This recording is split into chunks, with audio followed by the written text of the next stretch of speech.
You are standing, in your mind, inside a narrow chapel of pale limestone, deep within the temple complex of Karnak, on the eastern bank of the Nile. The air here is cool and still, the way air only is inside a room sealed from the sun for thousands of years. Around you, carved reliefs rise from floor to ceiling, a queen making offerings to the god Ammonius, a queen crowned, a queen seated among the gods as an equal. Look closer, and something is wrong. Where her name should be, the stone has been chiseled away. Not smashed. Not defaced by accident or by the slow erosion of centuries. Cut, deliberately, letter by letter, by masons working with patience and purpose, sometime after her death. Her image, in many places, has been left untouched. Only her name, and the symbols that named her king, have been removed. This is Hatshepsut. For 22 years in the 15th century before your era, she ruled Egypt not as a queen beside a king, but as a king in her own right, one of only a handful of women in 3,000 years of pharaonic history to hold that title without apology or disguise. She built more, and grander, than almost any ruler of her dynasty. She sent ships to lands her people spoke of only in rumor. And then, within a generation of her death, someone tried to remove her from history itself. Let yourself settle into this question, because it will follow you through everything that comes next. Not merely who she was, though you will learn that, slowly, the way modern scholars themselves had to learn it, fragment by recovered fragment. The deeper question is this: how do you erase a king? And why, after going to such lengths to do it, did the erasure fail? We are not here tonight to resolve every uncertainty the historical record leaves open, and it leaves open a great many, on matters of motive and feeling that no surviving inscription can settle with confidence. Egyptologists have debated the shape of this story for over a century, and continue to revise it as new evidence surfaces. Where the evidence is firm, this telling will say so plainly. Where it thins into inference and reasonable guesswork, it will say that too. To understand the woman behind the missing name, you must go back before the erasure, before even her reign, to a palace on the Nile, and a girl born into a family that had, for a generation, been rebuilding in Egypt only recently freed from foreign rule. Hatshepsut was born into the 18th dynasty, a line of rulers whose immediate ancestors had driven out the Hyksos, a foreign dynasty that had controlled parts of Lower Egypt for over a century, and reunified the two lands under native Egyptian rule once more. Her father, Thutmose I, was a formidable military king, leading campaigns as far south as Nubia and as far northeast as the Euphrates River, planting the boundary markers of Egyptian influence further than most of his predecessors had ever reached. She was his daughter by his principal wife, Ahmose, a woman whose own lineage carried the prestige of the royal family that had expelled the Hyksos a generation before. This mattered enormously in a court where royal legitimacy flowed as much through the mother's bloodline as the father's. Hatshepsut, then, entered the world already carrying an unusually strong claim to royal standing, stronger in some respects than several of the brothers and half-brothers who might otherwise have overshadowed her. As a young woman, she was married to her own half-brother, Thutmose II, son of her father by a lesser wife. Such marriages, startling as they read across the distance of centuries, served a specific dynastic purpose in this period, consolidating royal bloodlines within the family rather than risking the claims of outside houses. Hatshepsut became his great royal wife, the highest-ranking woman at court beneath the king himself, and she carried the additional religious title of God's wife of Ammonius, an office of real influence within the powerful priesthood of Thebes, and one she would return to and elevate throughout her life. Thutmose II's reign was brief, by most reconstructions lasting little more than a decade, and troubled by illness in its final years, if the physical evidence from his mummy is read correctly by the scholars who have examined it. He fathered no son with Hatshepsut, only a daughter, Neferur. His heir instead was a boy born to a secondary wife named Isis, a boy still young, perhaps no older than a small child, at his father's death. That boy would be crowned Thutmose III. Here's where the story's central hinge begins to turn. A child king, too young to rule alone, needed a regent, someone to govern in his name until he came of age. Egyptian tradition offered a ready answer. The Dowager Queen, the senior woman of the royal household, stepped into that role. Hatshepsut, widow of the previous king and aunt stepmother to the new one, took up the regency. For the first several years of Thutmose III's nominal reign, this arrangement looked, on the surface, like dozens of regencies that had come before it across Egyptian history, a capable, senior royal woman managing the affairs of state until a young king grew old enough to rule in truth. Inscriptions from these early years still name the boy king as sovereign, with Hatshepsut positioned respectfully behind him. But somewhere in the course of those early years, the exact timing remains genuinely contested among historians, with proposals ranging from as early as year 2 to as late as year 7 of the joint reign. Something shifted. The regent began, gradually and then unmistakably, to present herself not merely as steward of the throne, but as its rightful occupant. What happened next has no clean precedent in the historical record available to us, and modern Egyptologists still argue over how to characterize it: a usurpation, a negotiated co-regency, or something in between that ancient Egyptian political thought had no clean word for at all. Hatshepsut assumed the full titulature of a pharaoh, the throne name, the Horus name, the double crown of Upper and Lower Egypt, every formal marker of kingship that a male ruler would carry. She did not, by most reconstructions, remove Thutmose III from the succession or from public life. Temple reliefs from throughout her reign continue to show him, growing from child to young man across the years, present at rituals, receiving instruction, very much alive and acknowledged as a king in his own right. The arrangement scholars now generally favor is a co-regency, 2 crowned pharaohs, one senior and dominant, one junior and growing toward his own eventual sole rule, however uneasy that arrangement may have felt in practice to those living through it. To hold a throne that Egyptian tradition had built almost entirely around male kingship, Hatshepsut turned to the oldest tool available to any ruler seeking legitimacy, a story about the gods. Inscriptions carved at her mortuary temple describe her divine conception, the god Ammonius himself, in the guise of her father, visiting her mother and fathering her as his own chosen offspring. A narrative device that previous kings, including her own father, had used to reinforce their claims to divine favor. Applied to a woman claiming the throne outright, the same device did heavier work than it had ever needed to do before. Alongside the story, Hatshepsut adopted the visual language of kingship almost wholesale.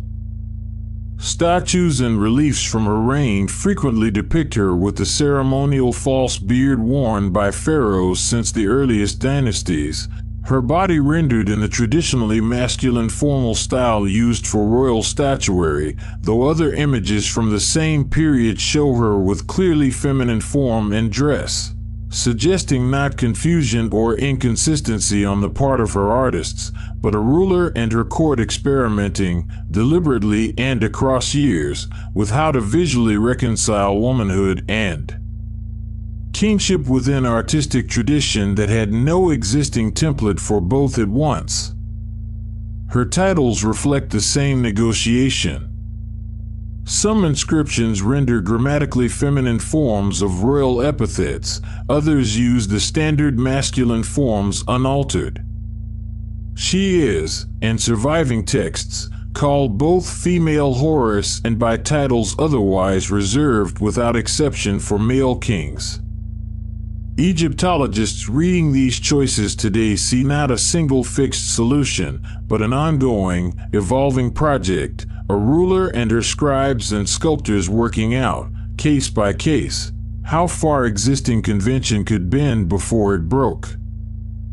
Whatever unease this arrangement caused within the court, and there is reason to think it caused some, given how thoroughly a later generation would work to erase its memory, Hatshepsut's practical grip on power appears, from every surviving administrative record, to have been secure and largely unchallenged for the length of her reign.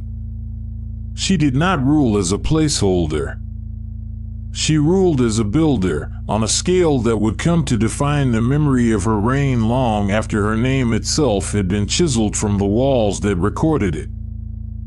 Hatshepsut's reign coincided with an unusually long span of internal peace, and she used it to build. Ancient inscriptions credit her with erecting more monuments across Egypt than any ruler before her, obelisks, temples, shrines, and additions to existing sacred sites stretching from Karnak in the south to sites well beyond the traditional heartland of Theban religious life. At Karnak itself, she raised a pair of towering red granite obelisks, quarried at Aswan and transported downriver on barges built specifically for the purpose. A logistical feat that ancient inscriptions describe with evident pride, emphasizing the difficulty of moving stones of such weight across such distance without cracking or capsizing the vessels that carried them. One of these obelisks still stands today, among the tallest surviving from ancient Egypt, its inscribed faces recording her dedication of the monument to the god Ammonius in terms that leave no ambiguity about who commissioned it and in what capacity she ruled when she did. Her most celebrated building project, however, rose not within Karnak's walls but across the river, against the cliffs of Deir el-Bahari on the Nile's western bank, a mortuary temple unlike anything built in Egypt before it. Rather than the traditional pyramid or freestanding temple, her architects designed a structure of 3 broad terraces, connected by long ramps, set directly against the rose-colored cliff face, its colonnades echoing the vertical lines of the rock behind them. Modern visitors and ancient Egyptians alike have remarked on how the building seems to grow out of the landscape itself rather than being imposed upon it. The temple's chief architect, an official named Senenmut, held a position of extraordinary influence throughout Hatshepsut's reign, tutor to her daughter Neferur, overseer of numerous royal building projects, and a man who left behind an unusually large number of statues of himself for someone of non-royal birth, a mark of the favor and resources Hatshepsut extended to him. Some later popular retellings have speculated about a closer personal relationship between the two, a theory the surviving evidence can neither firmly confirm nor rule out, a case, like several others in this story, where the honest answer is that the record simply does not tell us. The walls of the Deir el-Bahari temple were carved and painted with an extensive visual record of Hatshepsut's reign, intended to be read, quite literally, by anyone who walked its colonnades, including scenes of her divine birth, her coronation, and the expedition that would become the most celebrated achievement of her rule, one dedicated to a distant and half-mythical land the Egyptians called Punt. Among the reliefs at Deir el-Bahari, One sequence stands apart in its detail and evident pride of place, the record of an expedition Hatshepsut commissioned to a land the Egyptians called Punt, a distant region most modern scholars locate somewhere along the coasts of the southern Red Sea, in the territory of modern Eritrea, Sudan, or the Horn of Africa, though its exact location remains a subject of ongoing scholarly debate. Egyptian trade with Punt was not new. Records of similar expeditions stretch back centuries before Hatshepsut's reign. But the scale and detail of her own account suggests she treated the voyage as a defining achievement, one worth carving across an entire wall of her most important temple. The reliefs show a fleet of ships, oar-driven and sail-rigged, navigating what appears to be open water, arriving at a shoreline dotted with round, stilted dwellings unlike anything built in Egypt itself. The Puntites are shown greeting the Egyptian envoys among their own people and dwellings, in a scene of evident diplomatic ceremony rather than conquest. This was a trading mission, not a military one.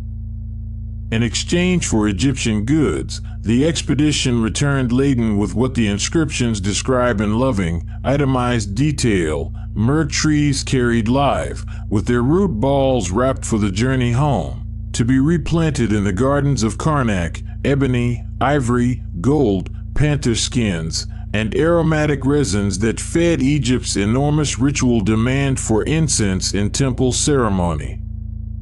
One relief has become particularly well known among modern viewers, showing the wife of a Puntite chief named Pharaoh, rendered by the sculptors with an exaggerated, heavy-set body distinct from the slender idealized forms usually given to Egyptian royalty, suggesting either genuine observation of a foreign ruling figure or artistic convention marking her, deliberately, as visibly foreign. Historians continue to debate which explanation, or what combination of both, best accounts for the image. The temple inscriptions frame the expedition as an act of religious devotion as much as commerce. The myrrh and incense gathered were destined chiefly for the god Ammonius' own rituals, framing Hatshepsut's reign as one that enriched not merely Egypt's treasury but the gods themselves. Whatever combination of genuine religious motive and calculated propaganda shaped this framing, the effect was the same: a king, still working to secure her unusual claim to the throne, associating her name permanently with abundance, safe voyage, and divine favor. Through all of this, the building, the expedition, the careful visual negotiation of what a female king should look like, Thutmose III grew from child to young man, present at the edges of his aunt-stepmother's court, his own name still appearing beside hers on monuments across the kingdom. Surviving evidence suggests he was not idle during these years. Military titles and later inscriptions indicate he received training in the arts a king of Egypt was expected to master: archery, chariot warfare, the command of soldiers, the very skills that would define his own reign after Hatshepsut's death as one of the most militarily accomplished in Egyptian history. Some historians read this as evidence that Hatshepsut, whatever the balance of power between them, was actively preparing him to eventually rule, rather than sidelining him indefinitely. What passed privately between the two of them, resentment, cooperation, some combination shifting across 2 decades, is not something any surviving inscription records directly, and it is worth being honest about the limits of what we can know here. The temptation, looking backward from what came after, is to read the entire co-regency as a slow-building grievance awaiting its moment. But nothing in the administrative record from these years shows open conflict, reduced status, or diminished resources flowing to the younger king. The evidence, read plainly, shows 2 named rulers, sharing a throne none of Hatshepsut's predecessors had ever had to share in quite this configuration, for the better part of 2 decades without recorded incident. Toward the final years of her reign, inscriptions suggest Hatshepsut may have begun, gradually, elevating Thutmose III's visible role once more, consistent with a young co-regent approaching the age at which he might reasonably assume fuller command. Whether this reflected a planned transition, a response to pressure from factions favoring the young king, or simply the ordinary passage of time, the sources do not say with confidence. Hatshepsut's reign, by most chronological reconstructions, lasted approximately 22 years. Her death is generally dated to around 1458 BCE.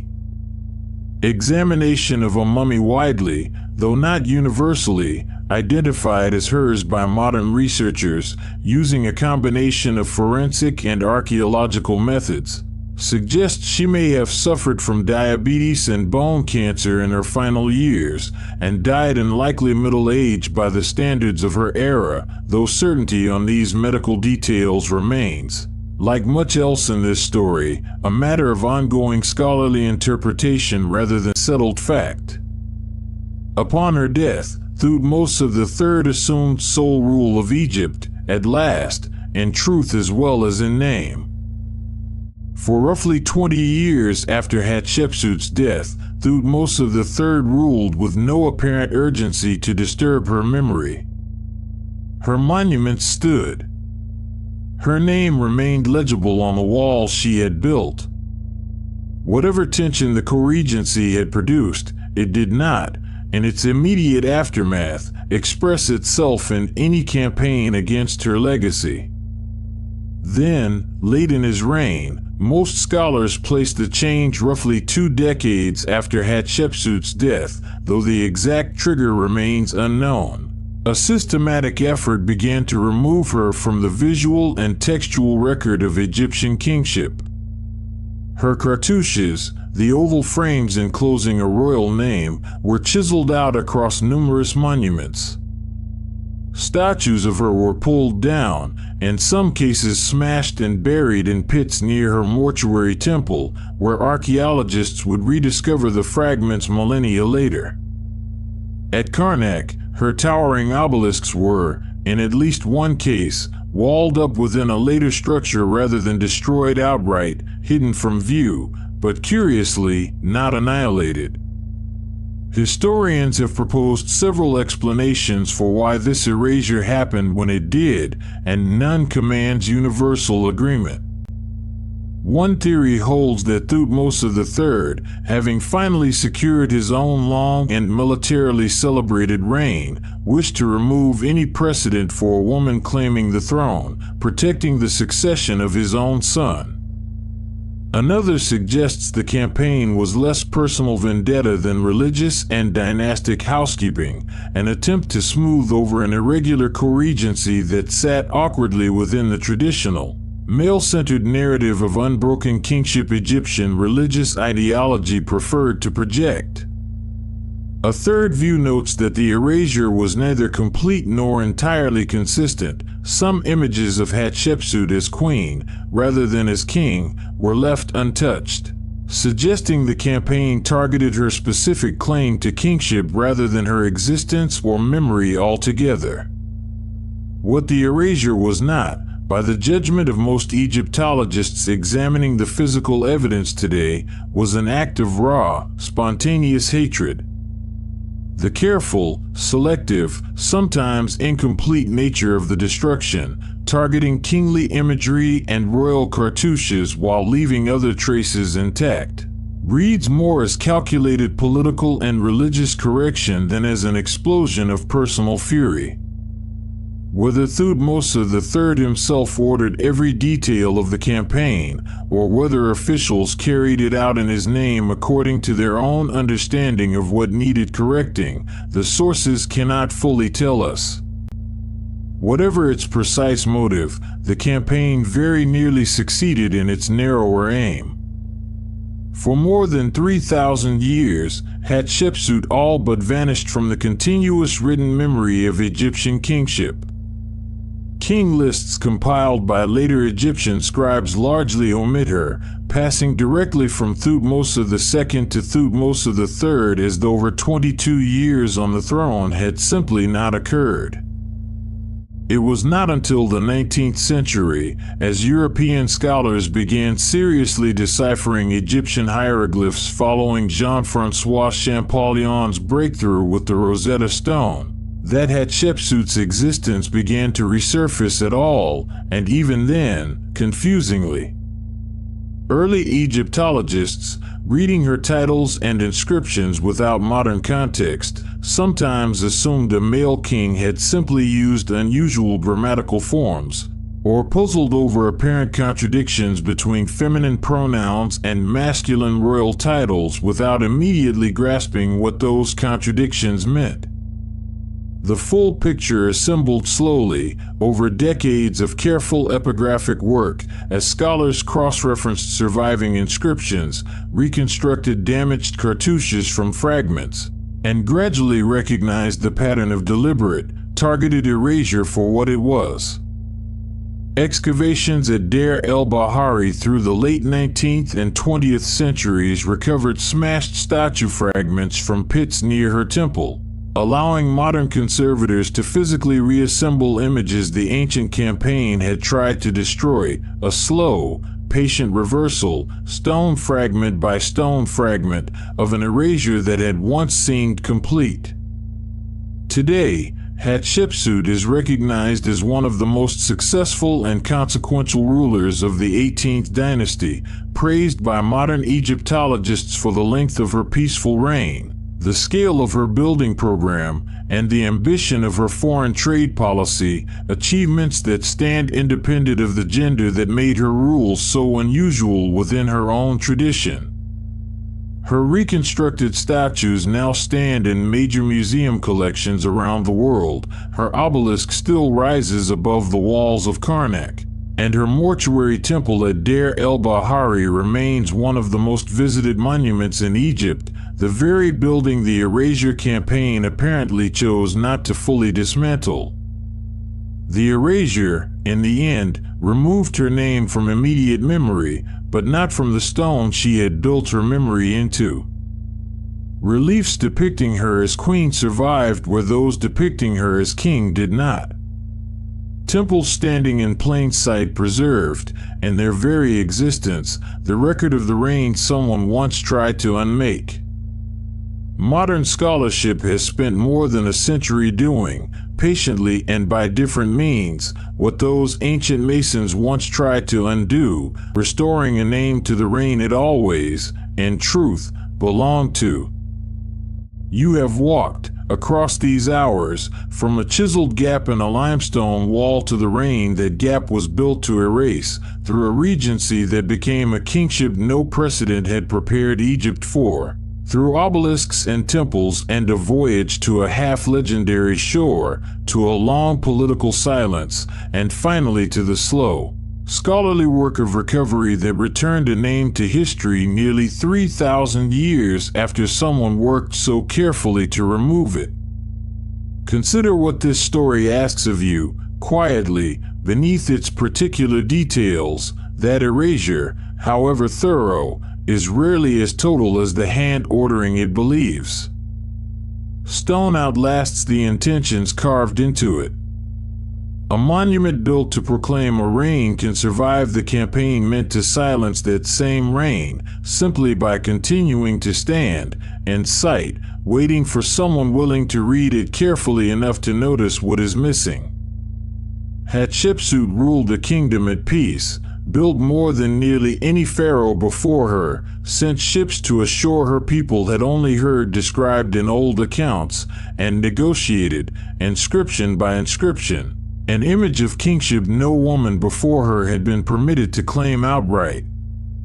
Whatever fear or resentment led a later generation to try erasing that achievement, the temple at Deir el-Bahari still rises against its cliff face today, exactly where she built it, its terraces catching the same morning light they caught when her name was still spoken freely, without correction, across every court and temple of the Nile. Let the river settle now, the way it is settled every evening for thousands of years, and different to the kings who ruled beside it and the ones who tried to unmake each other's memory.